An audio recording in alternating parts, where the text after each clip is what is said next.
তামিম ইকবালের আগ্রাসী নেতৃত্বে সঠিক পথেই আছে ওয়ানডে ক্রিকেট। সবাই নিজ নিজ দায়িত্ব পালন করায় দল পরিচালনা সহজ হয়েছে তামিমের জন্য। এমনটাই দাবি অফ স্পিনার মেহেদী হাসান মিরাজের। পাশাপাশি সাকিব মুশফিকের অনুপস্থিতিকে তরুণদের জন্য সুযোগ হিসেবে দেখছেন তিনি। টেস্টে হোয়াইট ওয়াশ আর টি-20তে সিরিজ হারের পর নিজেদের প্রিয় ফরম্যাটে ঘুরে দাঁড়ানো। 6 উইকেটে দাপটে জয়ে ওয়ানডে সিরিজ শুরু টাইগারদের। লক্ষ্য এবার উইন্ডিজের বিপক্ষে টানা 10ম জয়। সেই সাথে সিরিজ জিততে অপেক্ষা বাড়াতে নারাজ প্রথম ম্যাচ জয়ের নায়ক মেহেদী হাসান মিরাজ। লাস্ট ম্যাচ পর্যন্ত অপেক্ষা করবো না, যেহেতু আমাদের জন্য একটা বড় অপরচুনিটি আছে। সেকেন্ড ম্যাচ জিতলে আমরা সবাই রিল্যাক্স হতে পারবো যে আমরা সিরিজটা উইন করেছি। এর জন্য আমাদের যে জিনিসটা বলেন, অবশ্যই ম্যাচ জিততে হবে। আমরা তো অবশ্যই ম্যাচ জেতার জন্যই খেলবো। ওয়ানডেতে তামিম ইকবালের অধিনায়কত্বে দুর্বার গতিতে ছুটছে বাংলাদেশ। এরই মধ্যে 6 সিরিজের 5টিতেই জিতেছে টাইগাররা। এবার উইন্ডিজের বিপক্ষে জিতলে টানা 5ম সিরিজ জেতা হবে তামিম ইকবালের নেতৃত্বে।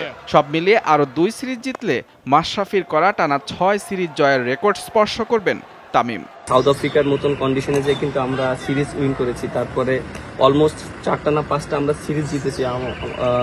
তামিম ভাইয়ের ক্যাপ্টেন্সি, তাকে অনেক সবাই সাপোর্ট করছে পিছন থেকে, এবং ফিল্ডার বলেন, তারপরে বোলার বলেন, ব্যাটসম্যান বলেন, সবাই তাকে সাপোর্ট করছে। এর জন্য তার জন্য অনেক ইজি হয়ে যাচ্ছে। টেস্ট ও টি-20 সিরিজ খেলে ছুটিতে গেছেন সাকিব আল হাসান। হজ পালনের জন্য নেই আরেক অভিজ্ঞ মুশফিকুর রহিম। তাদের অনুপস্থিতিকে তরুণদের জন্য সুযোগ হিসেবে দেখছেন মিরাজ।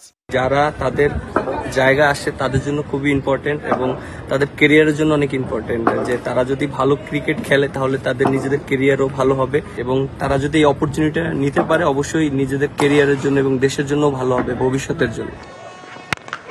ফিল্ডিং নিয়ে অস্বস্তি কাটছেই না, ব্যর্থতার বৃত্তে আটকা টপ অর্ডার। এসব জায়গায় উন্নতির তাগিদ ডানহাতি এই অফ স্পিনারের। মুজরাবিন তারেক, যমুনা স্পোর্টস। সিলন ফ্যামিলি ব্লেন্ডের কড়া লিকার আর সতেজ স্বাদের পারফেক্ট ব্লেন্ডে স্বপ্নেরা মিলুক টানা।